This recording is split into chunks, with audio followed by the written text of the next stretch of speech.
நியூசிலாண்டுன்ற ஊரில் வந்துட்டு பெலரோஸ் ஜாக்னு ஒரு டால்ஃபின் இருந்திருக்குங்க.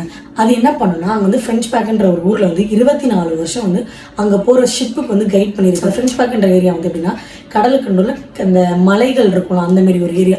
அங்கே மோஸ்ட்டாக கப்பல் போனாலே இடித்து அந்த கப்பலே கவுற அளவுக்கு ஆக்சிடென்ட் ஆகுமா. அவ்வளோ அந்த கப்பல் அதுக்கப்புறம் நவரவும் முடியாது. ஏன்னா அந்த அளவுக்கு கல் மலைப்பகுதிகள் இருக்கும் அந்த தண்ணிக்குள்ளே கடலில். அப்போ இந்த டால்ஃபின் என்ன பண்ணியிருக்குன்னா அந்த கல்லில் இடிக்காத மாரி ரூட்டு சொல்லி அவங்களை கரெக்டாக போய் சேர்க்கறது தான் இதோட டால்ஃபினோட வேலையை.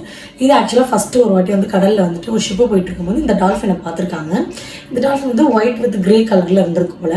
அப்போ இது வந்து நீந்தி போயிருக்கு. அவங்களுக்கு ஒன்றும் புரியல ஸ்டார்டிங். அப்புறம் அது போகிற இதுலேயே போயிருக்காங்க.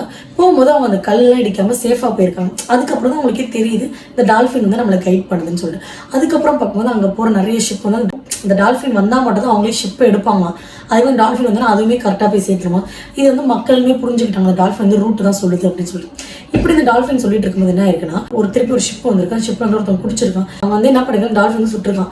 சுடும் போது என்ன இருக்குன்னா அந்த டால்ஃபின் லைட்டாக அடிபட்டு அந்த ரத்தத்திலே இது பண்ணிருக்கு. அப்புறம் என்ன இருக்குன்னா அங்கே நியூசிலாந்து வந்து ஒரு சட்டம் போடுறாங்க. இன்னும் இந்த டால்ஃபினை யாரும் தொடக்கூடாதுன்ற மாதிரி அதுக்காக ஒரு லாவே ரெடி பண்ணுறாங்க. ஏன்னா அந்த அளவு அந்த டால்ஃபினை வந்து ஒரு மதிச்சிருக்காங்க. ஏன்னா அது வந்து ஒரு கப்பலே கொண்டுட்டு போய் சேர்க்கல. அதுக்கப்புறம் என்ன ஆயிருக்குன்னா திருப்பி வந்து அந்த டால்ஃபின் வந்து அதே மாதிரி வர ஷிப்பெல்லாம் காப்பாற்றி அதாவது வர ஷிப்புக்கெல்லாம் ரூட் சொல்லிட்டு போய் சேர்த்துரும். இப்போ என்ன ஆயிருக்குன்னா ஒருத்தன் சுட்டான்ல, அப்போ சுடும் போது அதில் அவன் ஒரு ஷிப்பில் தானே வந்திருப்பான். அதே ஷிப்பு திருப்பி வந்திருக்கு. அப்போ மட்டும் இந்த டால்ஃபின் என்ன பண்ணிருக்கு அந்த ஷிப்புக்கு ரூட்டு சொல்லாமல் வராமல் இருந்திருக்கு. திருப்பி அவனுமே என்ன பண்ணியிருக்கான் அந்த ஷிப் எடுத்துக்கிட்டு அந்த இதில் போயிட்டு அந்த மலையில் இடிச்சு அந்த கப்பல் கவுந்திருக்கு. இதுதான் நடந்திருக்கு. அந்த டால்ஃபின் வந்து அந்த ஷிப்புக்கு மட்டும் ஹெல்ப் பண்ணலைங்க. அப்புறம் 24 வருஷம் கழிச்சு அந்த டால்ஃபின் வந்து நார்மலாகவே நேச்சராகவே இறந்து போயிடுச்சுங்க.